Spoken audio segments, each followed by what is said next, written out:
Alright, let's go. Number 10. The volcanic winter of 536 AD. The sun did not vanish. That would have been easier to explain. Instead, it dimmed. Across the Byzantine Empire, across Mesopotamia, across the trading routes of northern China, the sky took on the color of a bruise that would not heal. The light that reached the ground was thin and pale, enough to see by but not enough to grow by. Farmers planted their grain. It did not rise. Summer arrived without heat. For 18 months the civilized world watched its sun shine without strength, and no one could explain what had gone wrong with the sky. But the darkness was not the disaster. The darkness was only the invitation. What walked through the door 5 years later would kill more people than any single event in recorded history. And the unsettling part is not that it happened. It is that every condition that caused it still exists. Constantinople in early 536 was the largest and wealthiest city on earth. Its granaries held surplus from 3 continents. Its harbors moved more tonnage than any port in Europe or Asia. The empire it governed stretched from North Africa to the Danube, and was still expanding under the ambitions of Justinian I, who was busy reconquering the western provinces that Rome had lost. The first sign that something had changed was not dramatic. The frost held a little longer that spring. The air stayed cool into May. Farmers across Thrace and Anatolia adjusted their planting schedules the way farmers always do when a season runs late. No one panicked. Late springs happened, but by June the light itself had shifted, and the adjustment stopped working. The sun hung in the sky like a disk behind smoked glass. It was visible. It was not warm. Markets in Constantinople that normally overflowed with spring produce sat half-stocked. The grain that had been planted into cold soil did not germinate. The second planting rotted. And still the sky did not clear. Reports began arriving from the edges of the empire and beyond. In Mesopotamia, the date harvest failed. In Ireland, monks recorded a year without summer. Chinese court chronicles described a yellow dust that dimmed the sky and frost that killed crops in August. This was not a local event. Something had entered the atmosphere that was filtering the sun across the entire northern hemisphere. No one on the ground had the framework to understand what was happening. They only knew the granaries were emptying, the trade ships carried less, and the price of bread had begun climbing in every market from Alexandria to Antioch. The poor starved first. They always do. But by the second failed harvest, the hunger had reached households that had never known it. Rural communities that had fed themselves for generations found their stores exhausted. Roads that once moved grain toward the capital now moved desperate families in the other direction, looking for land where something, anything, was still growing. Then came the plague. In 541, 5 years after the sky first dimmed, a disease arrived at the Egyptian port city of Pelusium. It moved along the grain trade routes, the same infrastructure that had fed the empire now carrying its destruction. Within months it reached Constantinople. The symptoms were hideous. Swellings in the groin, the armpits, behind the ears. Blackened skin. Delirium. Death within days for most who showed signs. At its peak, the city was losing between 5,000 and 10,000 people per day. That is the equivalent of a packed sports stadium emptied by death every single morning. The civic systems buckled almost immediately. Bodies could not be buried fast enough. They were stacked in towers along the city walls. They were loaded onto open boats and pushed into the Sea of Marmara. The living stepped around the dead on the streets because there was no one left to carry them away. The Emperor Justinian himself fell ill and survived, but the empire he governed did not recover. The plague returned in waves for over 200 years. Each wave found a population that had not yet replaced its losses from the last. The army thinned. The tax base shrank. Provinces that had been reconquered at enormous cost could no longer be held. Michael McCormick and a team at Harvard published findings in 2018, confirming that ice core analysis from a Swiss glacier identified a massive volcanic eruption, likely in Iceland, as the source of the 536 atmospheric event. Tree ring data from the same study confirmed it was the coldest decade in the last 2,300 years. But here is where the standard explanation falls apart. The 536 event did not simply kill millions of people. It may have ended the ancient world. The period known as the Dark Ages has long been attributed to a gradual decline following the fall of Rome. But the archaeological and climatological evidence increasingly suggests there was nothing gradual about it. A single geological event dimmed the sun across 3 continents. The resulting famine weakened populations so severely that when plague arrived 5 years later, there was no resistance left. The so-called Dark Ages may not have been a slow fade. They may have begun as a literal description of the sky. The first impossibility is that a volcanic eruption could alter global climate for 18 months. The second is that that single event may have redrawn the entire trajectory of Western civilization from classical to medieval. Every civilization that existed in 535 believed it would exist in 540. The Byzantine Empire was the most powerful state on earth. It had armies, engineers, physicians, granaries, and walls. None of it mattered. The sky changed color, and the ancient world ended. The machinery of civilization is not as durable as it appears. It runs on light and grain and warmth, and all 3 can be taken in a single season. Number 9. The Drowning of Rungholt. In 1921, a team of German archaeologists surveying the tidal flats of the North Frisian Wadden Sea found something the receding tide had uncovered overnight. Fragments of foundation walls, shattered pottery, the remains of a sluice gate, salt-scoured and unmistakable, sitting exposed in the mud as if someone had peeled back the earth and laid a city's skeleton in the open air. They had been looking for a legend. The tide had handed them a city. For over 5 centuries, Rungholt had been dismissed as myth, a folk tale about divine punishment and a drowned kingdom, no more real than Atlantis. The pottery was real. The sluice gate was real. The legend had been standing in 6 feet of tidal mud the entire time. Rungholt in the early 14th century was a prosperous trading port on the island of Strand, perched at the edge of the North Sea. Salt trade drove the economy. Livestock grazed on reclaimed pastures. A harbor connected the settlement to the wider North Sea trading world. The town had a church, a market square, and a community wealthy enough to invest in the engineering that made its existence possible. That engineering was a system of dikes and drainage channels designed to hold the sea at bay and reclaim land from the marshes for farming and grazing. It was a model of medieval coastal negotiation, a community that had built a livable arrangement with one of the most dangerous coastlines in Europe. The arrangement held for generations, and it created a dangerous confidence. Every modern coastal city built on reclaimed land, from Rotterdam to Mumbai to New Orleans, operates on the same principle. The sea is held back by a wall. The wall is maintained by wealth. The wealth depends on the land the wall protects. The logic is circular. It works until the wall fails. On the night of January 16, 1362, the wall failed. A storm surge of almost unprecedented violence struck the North Sea coast. The event would later be called the Grote Mandrenke, the Great Drowning of Men. The water did not rise in waves. It rose as a single mass. Entire sections of the Frisian coastline were reshaped in hours. The dikes that had protected Rungholt for generations cracked, then gave way entirely. The sea entered the town not as a flood but as an erasure. Houses, streets, the church, the market, all of it taken in a single tide. The salt that had once been harvested and sold as a commodity now saturated everything the town had been. By morning, the island of Strand had been broken apart. Entire parishes along the coast had vanished beneath the waterline. Rungholt was not damaged. It was not ruined. It was absent. The Grote Mandrenke killed an estimated 25,000 people along the North Sea coast in a single night. That is roughly the entire population of a town like Juneau, Alaska, dead before sunrise. Rungholt vanished so completely that within 2 generations, no living person could confirm it had ever been there. It passed from memory into legend, then from legend into something most educated people dismissed entirely.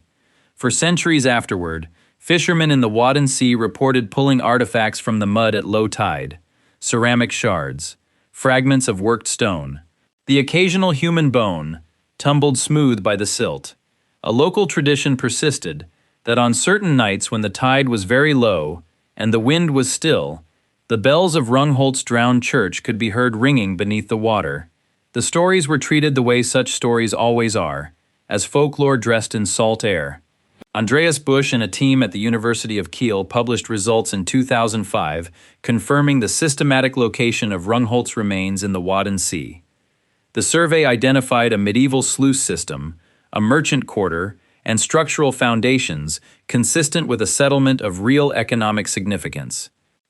But here is where the conventional reading collapses into something stranger. Rungholt was not simply destroyed by a storm. Archaeological evidence suggests the community had been engineering increasingly ambitious land reclamation projects in the decades before the Groot Mandrenke. Pushing the coastline outward, draining marshes, building the dikes higher and extending them further into the tidal zone. The very engineering that made Rungholt wealthy had been compressing the peat beneath the settlement, lowering the land surface year after year, and making the town more vulnerable to exactly the kind of surge that finally came. Rungholt did not drown, it drowned itself. The same ambition that built the town is what placed it below the waterline. The ruins of Rungholt do not stay buried. The tidal flats shift, and every few decades the mud gives back another fragment. A wall section, a piece of ceramic, a bone. The city has been surfacing and vanishing again for over 600 years, appearing at low tide and disappearing at high tide, as if the sea cannot decide whether to keep it or return it. The dead city breathes with the tides. Number 8. The Maya Terminal Classic Collapse. Between approximately 800 and 900 of the Common Era, the southern Maya lowlands lost an estimated 90 to 95% of their population. That figure does not come from colonial records or oral tradition. It comes from the sudden cessation of dated stone monuments across dozens of cities within a single century. The Maya had maintained the longest continuous tradition of monumental inscription in the pre-Columbian Americas. For centuries, rulers had carved the dates of their reigns, their victories, their rituals into stone with meticulous precision. One generation, the inscriptions were active. The next, they stopped. No final message was carved. The record simply ends. The cities did not fall to invaders. No foreign army has been identified in the archaeological record. The cities were simply abandoned. The 95% figure should be held for a moment, because the civilization it describes was not primitive, and it was not small. The Maya lowlands in the 8th century contained some of the most sophisticated urban centers on Earth. Cities like Tikal, Calakmul, and Copan held populations in the tens of thousands. The Maya had developed a fully phonetic writing system, one of only a handful of independent inventions of writing in human history. They had a calendar whose astronomical precision exceeded anything in contemporary Europe. Their mathematicians had independently conceived of zero as a numerical value centuries before the concept reached the West. Their trade network spanned thousands of kilometers. Their architecture rivaled anything built in the medieval world. This was not a scattering of villages. It was a networked civilization of competing city-states, each one dependent on an engineered system of reservoirs and canals, designed to capture monsoon rains and distribute them through the dry season. The entire civilization ran on stored water. Every modern city that depends on engineered infrastructure to sustain a population beyond what the local landscape naturally supports operates on the same underlying logic. The Maya simply got there 1,000 years earlier. When the droughts began around 820, the reservoirs dropped. The water that had been carefully banked in wet years was drawn down and not replaced. Crops failed across the lowlands. The surpluses that had sustained the urban populations vanished within a few seasons. Cities that had fed tens of thousands could not feed hundreds. The famine did not arrive as a single shock. It tightened slowly, season by season, like a hand closing around a throat. No sudden catastrophe announced itself. The rains simply came less and less, and each dry season stretched a little further into what should have been the wet. The political systems fractured as resources shrank. Warfare between city-states intensified. Monuments stopped being erected. The elite disappeared from the record first. Then the commoners followed, abandoning the cities and drifting north or deeper into the forest. Across an area roughly the size of modern Italy, an entire urban civilization emptied within 3 to 4 generations. The plazas that had held thousands stood silent. The reservoirs that had sustained cities held only cracked mud. The jungle moved in fast. Within a century, forest covered the plazas, the temples, the causeways, the reservoirs. Trees grew through palace floors. Root systems cracked open royal tombs.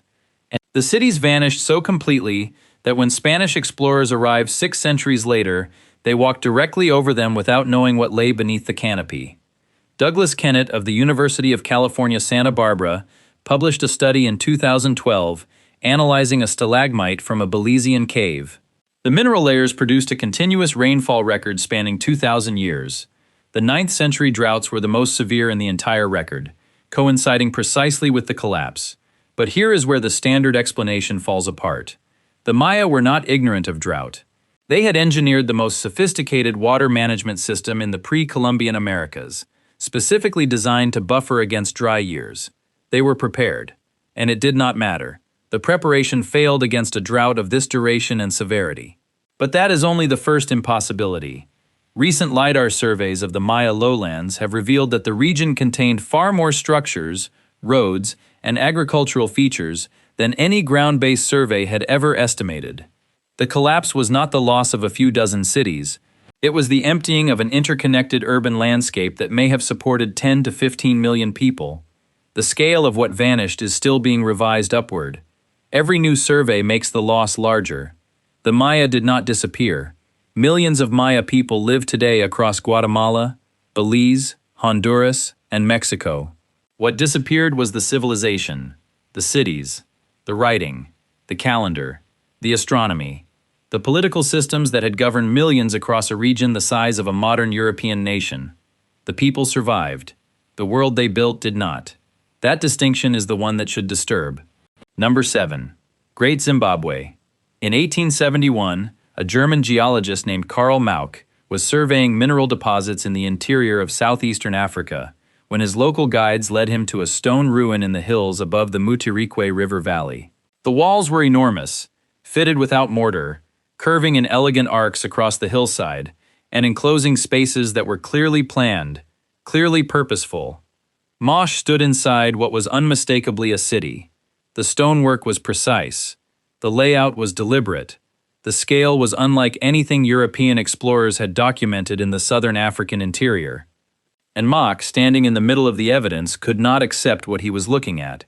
He concluded the city must have been built by Phoenicians, or perhaps by the Queen of Sheba. The possibility that it had been built by the people who lived on the land around it did not enter his report. Great Zimbabwe, at its height in the 13th and 14th centuries, was the center of a trading empire that connected the gold fields of the southern African interior to the Swahili coast, and, through it, to the entire Indian Ocean world. The city held an estimated 18,000 people. Chinese ceramics, Persian glass, Arab coins, and Southeast Asian trade beads have been found in its ruins. This was not an isolated settlement. It was a hub in a commercial network that stretched thousands of kilometers, moving gold, ivory, and cattle across routes that linked Africa to India, Persia, and China. Every modern port city plugged into global supply chains operates on the same logic. Goods flow in from distant producers. Wealth concentrates at the point of exchange. The city exists because the network exists. When the network shifts, the city is exposed. By the mid-15th century, Great Zimbabwe was largely empty. The trading networks had shifted, the gold routes moved to new centers of power further north. The population dispersed into successor states across the region. The city did not burn, it did not flood, it did not fall to siege. It simply emptied. The corridors went quiet. The cattle pens stood open. The great enclosure, a curved wall stretching over 200 meters in circumference and rising nearly 10 meters tall, constructed from cut granite blocks without a single drop of mortar, held nothing. The skill required to build it was extraordinary. The precision of the stonework spoke of generations of accumulated craft knowledge, each course of stone fitted to the next with such accuracy that the wall has stood without repair for over 5 centuries. The silence inside it was total.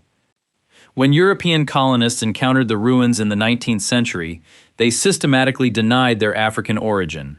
Cecil Rhodes and his British South Africa Company funded excavations explicitly designed to prove the city was built by foreigners.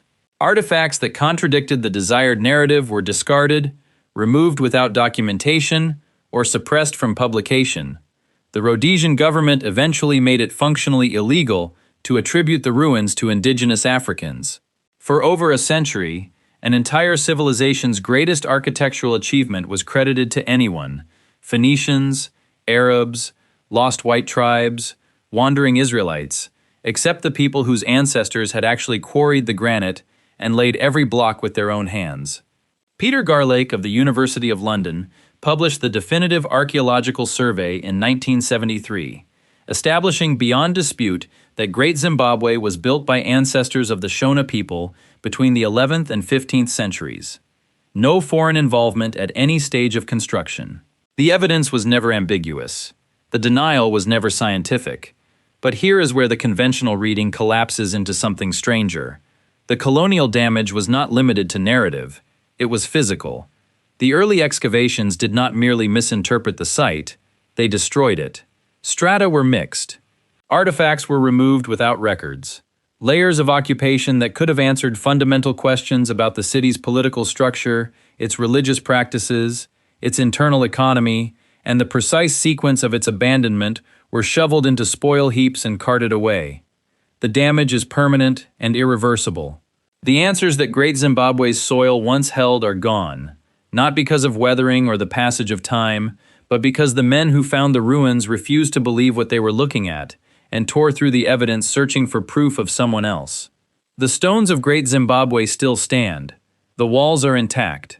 The great enclosure still curves across the hillside with engineering precision that requires no mortar and no correction. The thing itself survived. What did not survive is the knowledge of what happened inside it.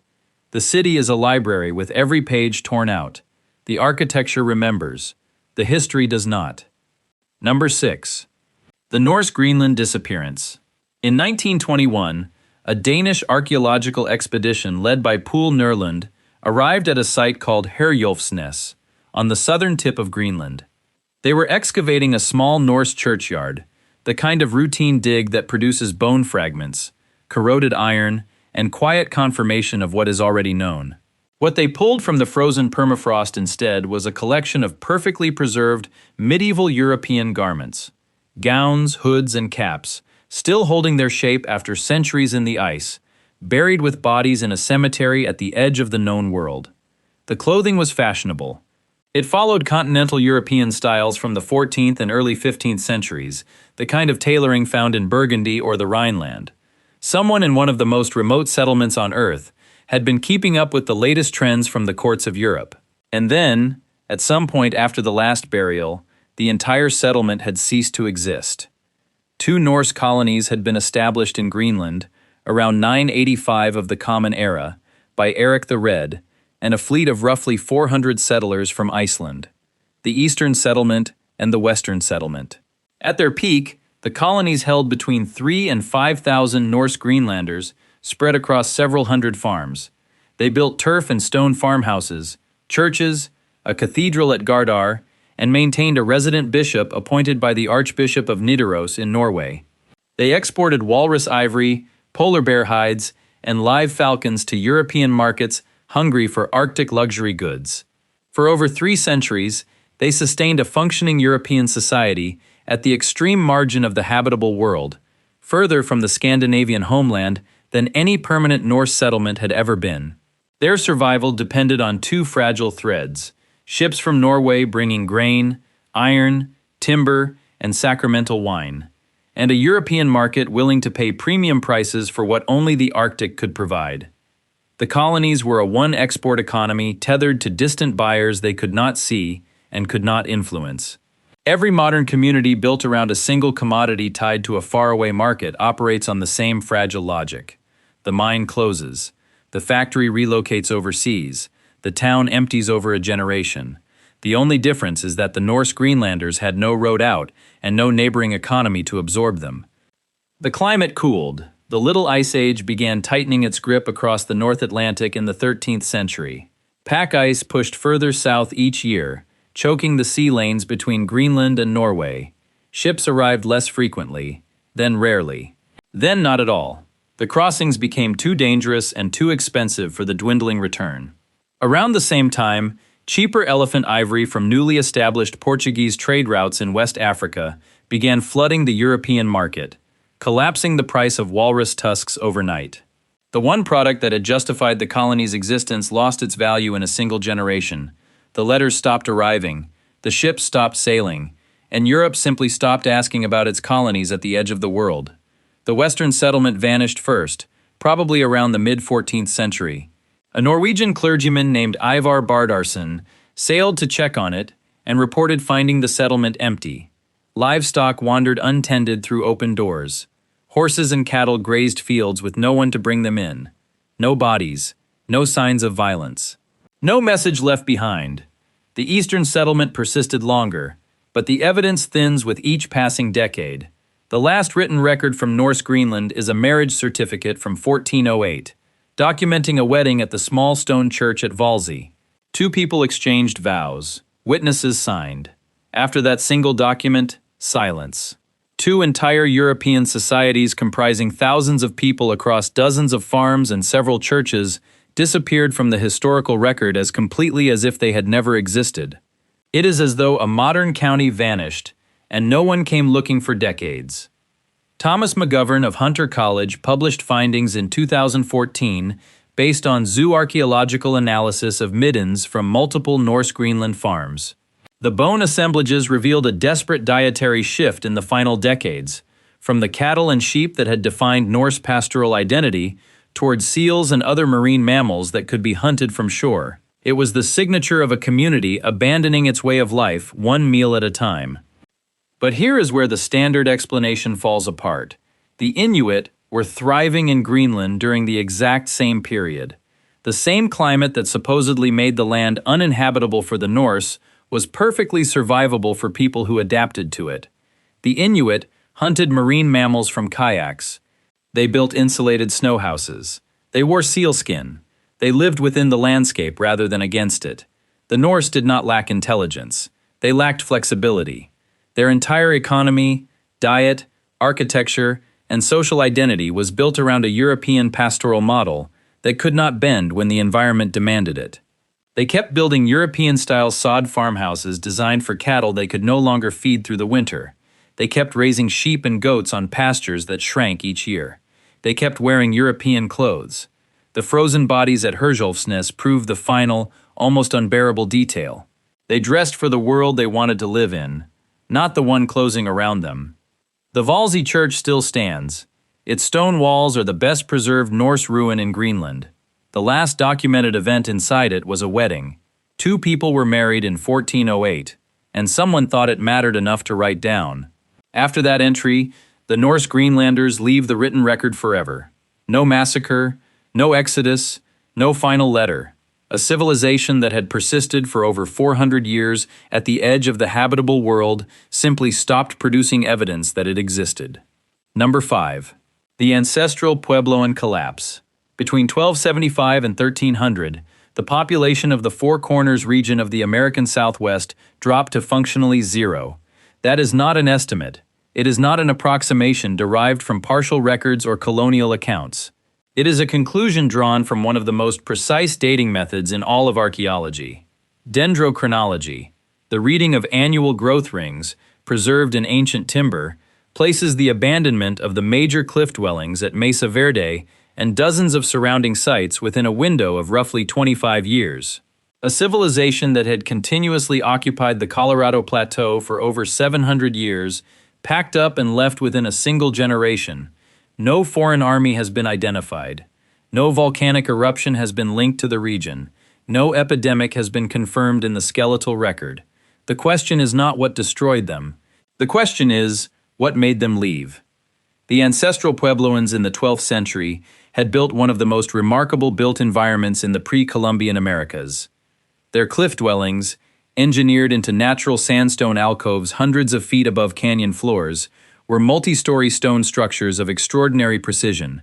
Some contained over 100 rooms. Doorways were aligned to solar events. Kivas, the circular subterranean chambers used for ceremony and community gathering, were built with acoustic properties that modern architects still study.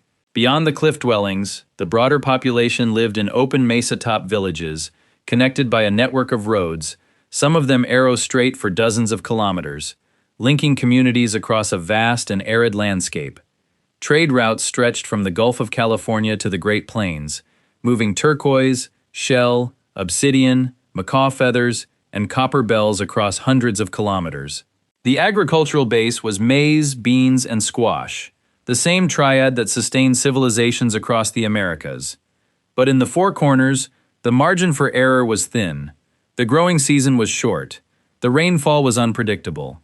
Every successful harvest was a negotiation with a landscape that could turn hostile in a single dry year. Every modern agricultural system that has pushed production beyond what the local climate reliably supports, from the grain belts dependent on depleting aquifers to the irrigated valleys drawing down ancient rivers, operates on the same gamble. The ancestral Puebloans understood the bet. They had been winning it for 7 centuries. Beginning around 1250, they started losing. One of the most severe droughts of the past 2,000 years settled over the Colorado Plateau. Tree rings from the period narrow to almost nothing, each one a record of a year when the rain barely came. Springs that had fed communities for generations slowed to a trickle, then stopped. The maize withered. The surplus that had buffered the population through previous dry spells was exhausted within a few seasons. Communities that had spread confidently across the open mesas began pulling back into defensible positions. The cliff dwellings, once one housing option among many, became the primary shelter. The open villages went empty. The fields were abandoned. The kivas fell silent. The retreat into the cliffs was not architectural preference. It was fear. Something had changed beyond the weather. The archaeological record from the late 13th century contains evidence of violence at a scale not seen in earlier periods. Burned structures, unburied human remains, skeletal trauma consistent with close combat. At certain sites, disarticulated and processed human bones have been found in contexts consistent with cannibalism, though this interpretation remains fiercely debated among researchers. What is not debated is the pattern. A region roughly the size of West Virginia, occupied continuously for 700 years, a span of time longer than the entire history of the United States, emptied completely in less time than it takes a modern person to pay off a home mortgage. The people did not die in place. They migrated south and east, moving into the Rio Grande Valley, the Zuni lands, the Hopi mesas. They became the ancestors of the modern Pueblo peoples. Their oral traditions preserve the memory of the migration. They remember why they left. The land they abandoned remembers too, in the form of perfectly preserved stone cities standing empty in canyon alcoves, tools left on floors, doorways deliberately sealed with stone as if the occupants intended to return and never did. Larry Benson of the United States Geological Survey published an analysis in 2009 combining maize-growing models with high-resolution tree ring precipitation data from the Mesa Verde region. The results demonstrated that after 1275, the landscape could not have produced enough food to sustain even a small fraction of the population that had lived there a generation earlier. The land itself had become uninhabitable for farmers. But here is where the standard explanation falls apart. The ancestral Puebloans had survived droughts before. The dendrochronological record contains multiple severe dry periods over the preceding centuries, some lasting decades, none of which triggered a total regional abandonment. People adapted, they moved within the region, they adjusted. Something about the late 13th century was categorically different, and researchers still cannot agree on what it was. Some point to the sheer unprecedented severity and duration of the drought. Others argue that the social fabric had already been tearing, that the regional trade networks had fragmented, that the ritual systems binding communities together had lost their hold, and that warfare had escalated to a level that made cooperation impossible. The drought may have been the trigger, but the deeper question is whether the civilization was already breaking before the rains stopped. That is the double impossibility. A 700-year-old civilization abandoned its homeland in a single generation, and the environmental trigger alone cannot explain it, because they had survived the same trigger before. Something structural had changed beneath the surface, and the evidence that could identify it may no longer exist in any recoverable form. The cliff dwellings at Mesa Verde are still standing. The mortar is intact. The doorways are still framed. Some rooms still have soot stains on the ceilings from the last fires burned inside them 7 centuries ago. Everything about the structures communicates permanence. They were built by people who believed they were building something that would last. They believed they were home. And then in the span of a single generation, they sealed the doors and walked south into a landscape that offered them nothing except distance from wherever they had been. Number 4. The Black Death. In October of 1347, 12 Genoese trading galleys pulled into the harbor at Messina, Sicily. It was an unremarkable arrival.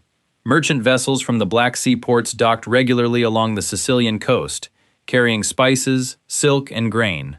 The harbor officials who boarded the ships to inspect the cargo found most of the sailors already dead at their rowing benches. The ones still alive were covered in dark swellings the size of eggs, leaking blood and pus from the groin and armpits. Their skin had gone black in patches. The smell was unbearable. The officials ordered the ships back out of the harbor immediately. It did not matter. Whatever had been aboard those ships had already stepped ashore. Within weeks of the Messina landing, the plague reached the Italian mainland. It moved along the trade routes the way a fire follows a fuse. Genoa, Venice, Florence, Pisa. By the spring of 1348, it had crossed the Alps into France and the German states. By summer, it was in Spain, England, and Scandinavia. The disease followed the roads, the rivers, the shipping lanes, every pathway that connected the medieval world to itself. The infrastructure that made trade possible was the same infrastructure that distributed the dying. Every modern pandemic that has followed the airline routes, jumping from hub city to hub city along the same commercial networks that move goods and people, is a repetition of the same pattern. The only thing that has changed is the speed. The medieval version moved at the pace of a sailing ship. It was fast enough. In the affected cities, the routine of death became its own economy. Gravediggers could not keep pace with the bodies. Entire families were found dead together in sealed houses, the last survivor having had no one to call for help. The sick were abandoned by their own relatives, not out of cruelty but out of terror. Physicians visited the dying wearing wax-coated robes and vinegar-soaked masks that did nothing. Priests who administered last rites died at rates so high that the church eventually authorized laypeople to hear confessions from the dying. Churches overflowed with bodies stacked between the pews. Mass graves were dug and filled and dug again. The bells that marked the canonical hours stopped ringing because there was no one left to ring them. Markets closed. Courts shut down.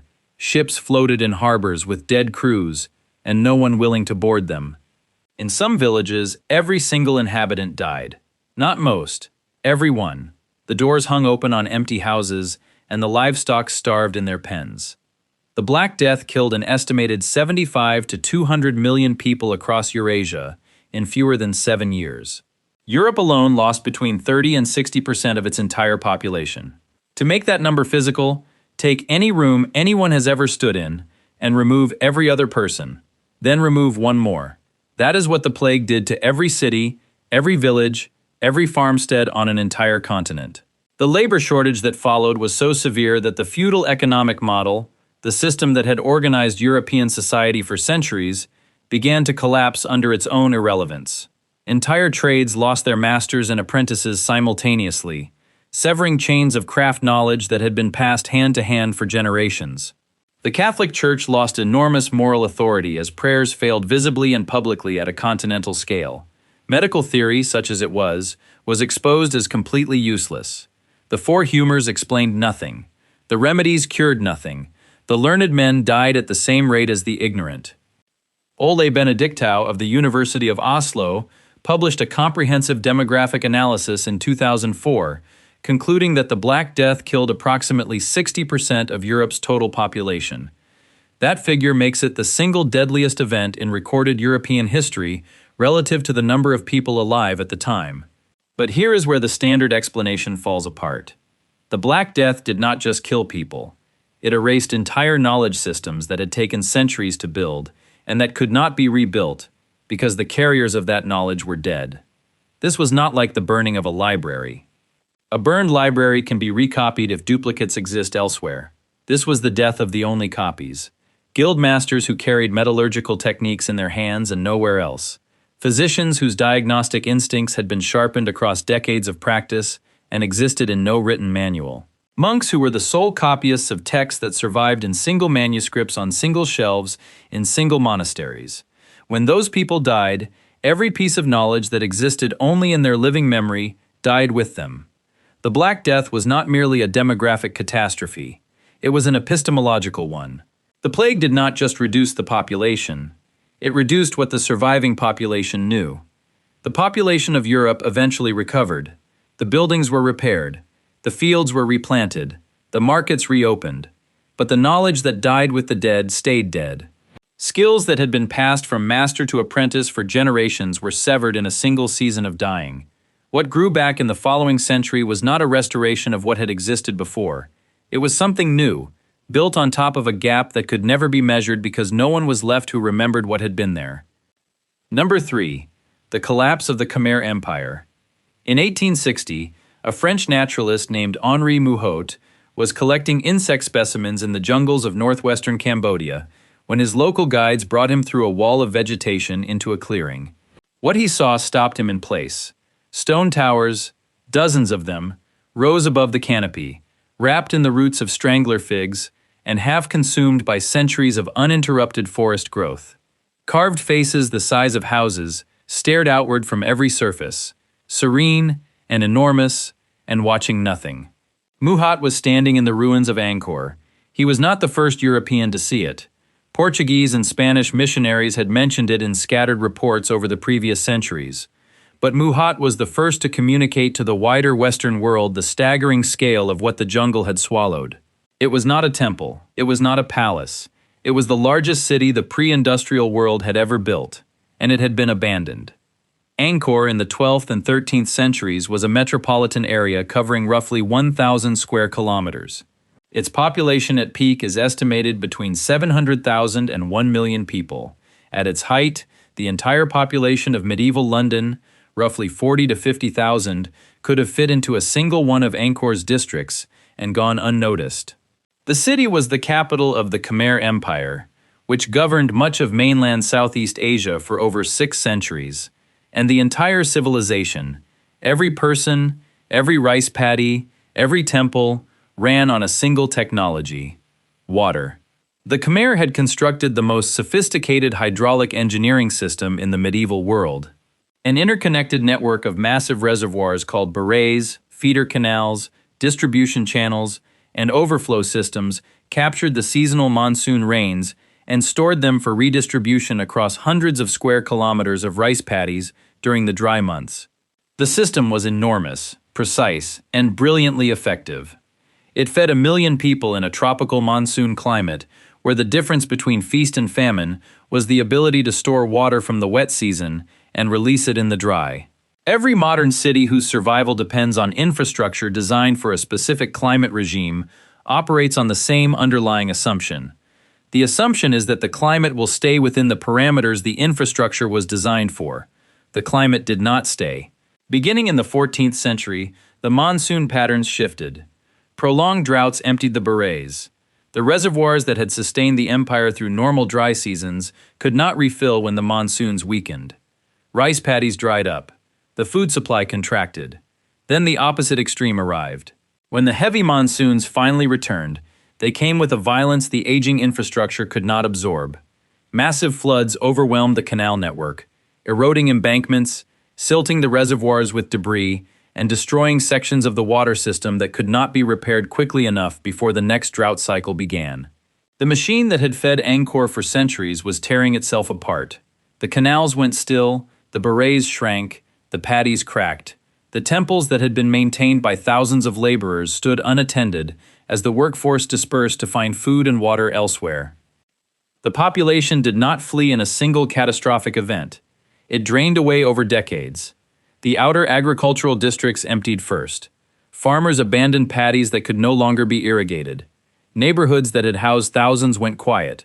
Markets closed. The administrative and religious center held longest, sustained by what remained of the water system's core. But by the mid-15th century, the Khmer court had relocated its capital to Phnom Penh, closer to the Mekong and its reliable water supply. Within a few generations, the forest covered everything Angkor had been. Root systems pried apart carved stone. Trees grew through corridors and up through palace floors. The largest city in the pre-industrial world became invisible from the ground. It took airborne radar and eventually LiDAR technology in the 21st century to reveal the true extent of what the jungle had consumed. Damien Evans of the École Française d'Extrême-Orient published LiDAR survey results in 2012 that reshaped everything scholars thought they knew about Angkor.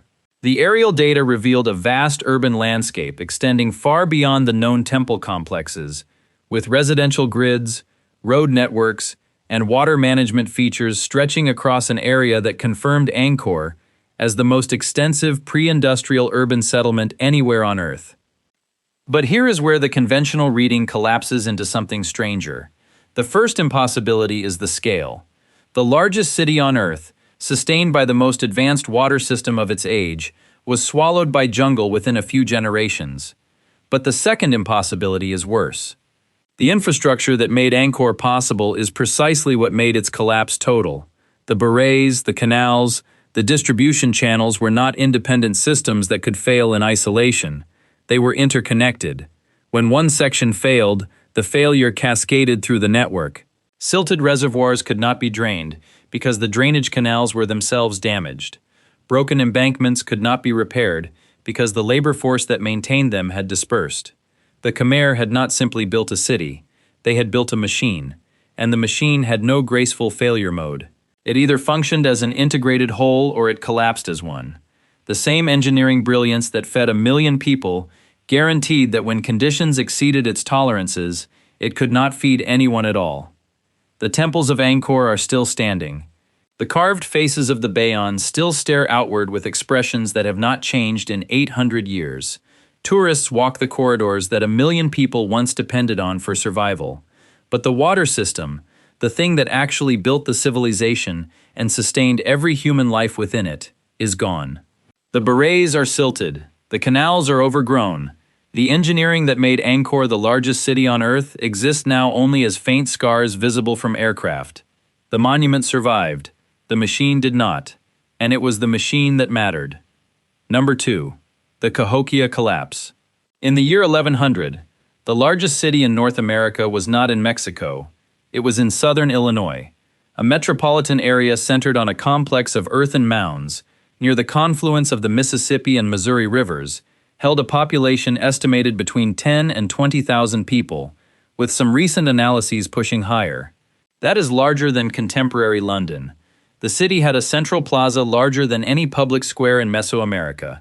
It had a wooden circle of precisely placed posts, now called Woodhenge, aligned to solar events with the kind of precision that requires sustained astronomical observation across years. It had an earthen mound covering over 5.5 hectares of ground that remains the largest earthen structure anywhere in the Americas. The name given to this city is Cahokia. Most Americans have never heard of it. By 1350, it was empty.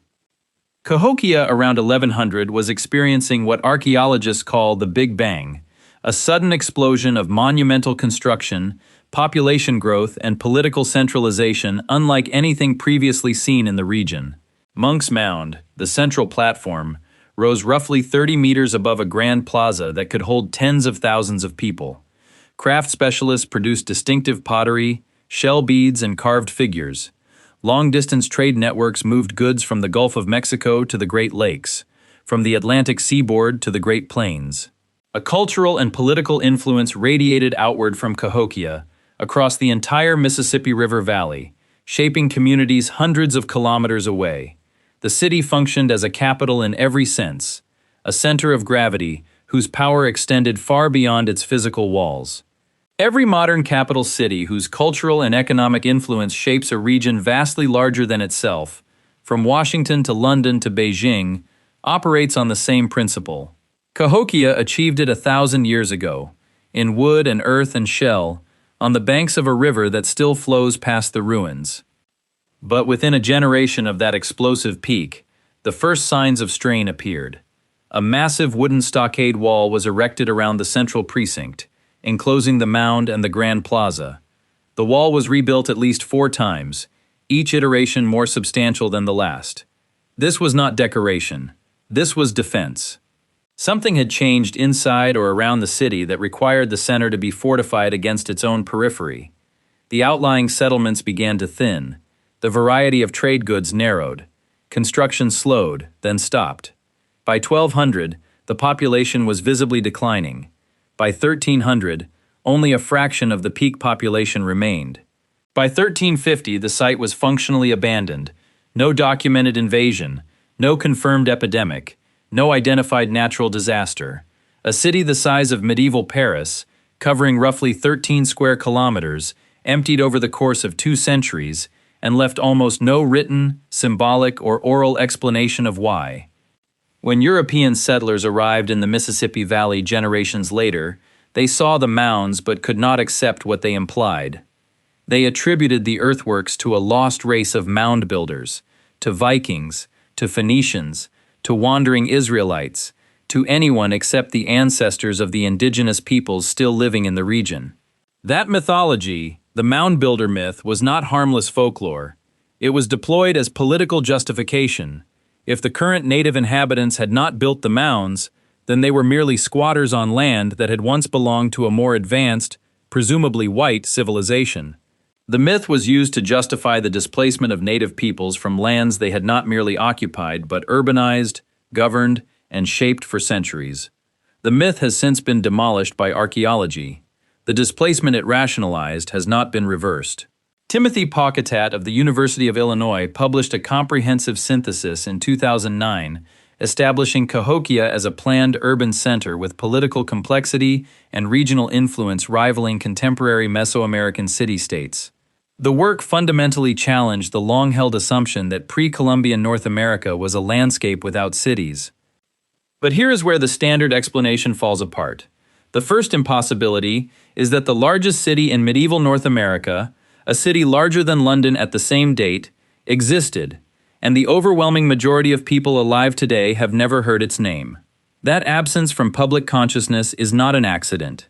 It is itself a historical event, the product of centuries of deliberate erasure and convenient mythology. The second impossibility is more troubling still. Despite decades of professional excavation and analysis, no single cause for Cahokia's collapse has been confirmed. Flooding, deforestation, political fragmentation, drought, social conflict, soil exhaustion. Every leading theory explains part of the evidence and fails on the rest. Cahokia's collapse is not an unsolved mystery in the sense that the answer has not yet been found. It may be unsolvable, because the evidence that could settle the question no longer exists in any recoverable form. The answer may have been in the wood that rotted, the cloth that disintegrated, the oral traditions that were severed when the communities that carried them were scattered across a continent by colonization. Monk's Mound is still there. It sits next to a highway interchange in Collinsville, Illinois, just east of St. Louis. Cars pass it every day. Most drivers do not slow down. They have no idea that the grass-covered hill beside the road is the largest earthen structure on the continent, the ceremonial heart of a city that once held more people than London. The mound is not hidden. It is not buried in jungle or drowned beneath the sea. It is in plain sight, visible from the highway at 60 miles per hour. It is simply unrecognized. And that may be the most unsettling thing about Cahokia. It did not vanish into a remote wilderness.